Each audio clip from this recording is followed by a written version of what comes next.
Come in, have a seat. The fire is burning especially brightly today, as if trying to remind us that the most valuable thing is warmth, not sparkle. Today's story is about a woman named Evelyn. She was the embodiment of the success that our modern world adores.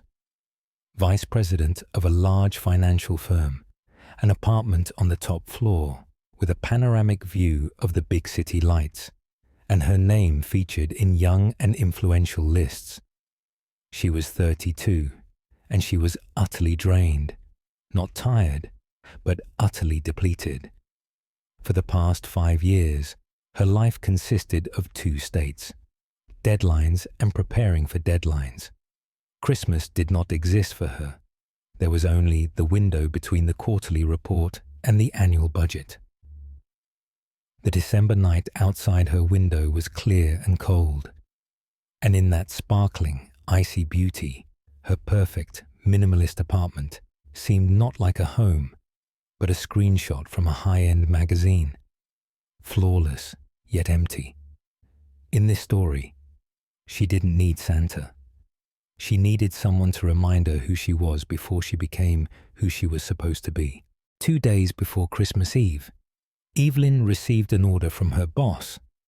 Send him the most concise yet exhaustive year-end report. Instead of attending the corporate Christmas party, which she skipped, Evelyn was searching for an old box of documents she had stashed away in the attic. She found what she was looking for, but beneath the reports lay another box. Cardboard, covered in stickers, marked up with marker. The inscription on it, penned in uneven child's handwriting, read, "Treasures, do not open until it is time." Evelyn felt a sharp prick in her chest, not pain, but a phantom memory of warmth. She took the box down, sat on the cold floor, and opened it. Inside lay a pack of colored crayons, an old diary with a worn cover, pressed maple leaves, and most importantly, a small wooden nutcracker. Not a shiny, store-bought one, but one she had carved herself in a workshop class long ago. He had a scruffy beard, a crack on his cheek, and a slightly silly yet determined look. Evelyn remembered. In her childhood, this nutcracker was her silent confidant and companion in her wildest dreams. She tried to close the box, but the nutcracker seemed to demand attention. Evelyn placed him on her polished desk right next to her laptop where the report was glowing. For a second, she felt he wasn't looking at the screen, but at her weary reflection in the dark glass. That night, for the first time in years, Evelyn could not sleep. Usually, she fell asleep the moment her head hit the pillow. Sleep was like shutting down a system. But not now. Her brain, trained to process data, suddenly began processing memories. She remembered how her 12-year-old self had promised the nutcracker that by the age of 30, she would travel to South America to see the waterfalls, and she would absolutely write a book.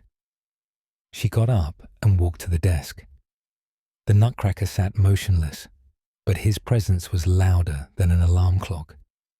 He was the ghost of Christmas, not from the past or the future, but from her unlived present. Evelyn opened the box again and found a yellowed note. On it was written only one simple sentence: "I will not be an adult who only works." The next day was hell. Evelyn tried to work. She opened spreadsheets, wrote conclusions, but every word felt hollow. She felt like a puppet, jerking on strings controlled by others, and all this because of a small, silly wooden doll. She tried to rationalize the nutcracker. It's just residual emotional attachment. Stress. I just need to finish the report and throw this box out. She typed the final sentence of the report, clicked save, and looked at the nutcracker. In that moment, she didn't see a toy.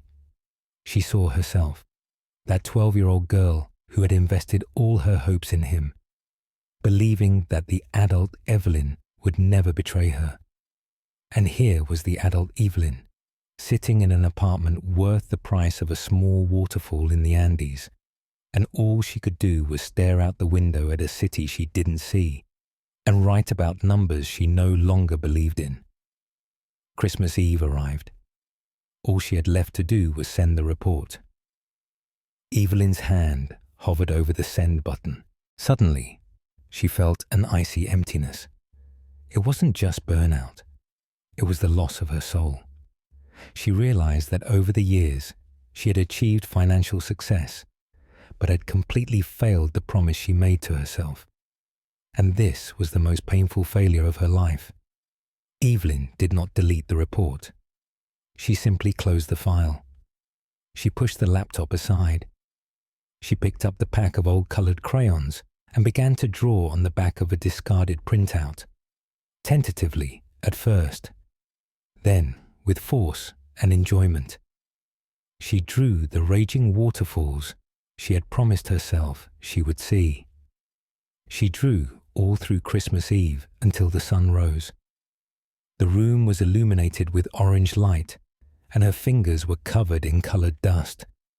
For the first time in a long time, she felt physical pain, but not from exhaustion, from the unfamiliar working of her muscles. And this pain was alive. She took a photo of her drawing, bright, messy, and real, and sent it to one of her few remaining friends with the caption, "I think I found my forgotten consultant. Merry Christmas. I quit." Evelyn didn't quit her job that instant, nor did she buy a ticket to South America the next morning. But she did something far more important. She refused to send the report. She said no to the thing that was killing her. And on the next business day, she submitted her resignation. The Nutcracker remained on her desk.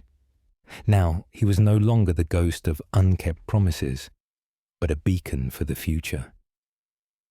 Evelyn realized that true success is not in the figures on the screen, but in not betraying the child who once invested their brightest dreams in you. It was on this night, in the silence between reports, that her true Christmas miracle arrived. She returned to herself. Guard the warmth within you. Don't let the numbers drown out the dreams. Merry Christmas.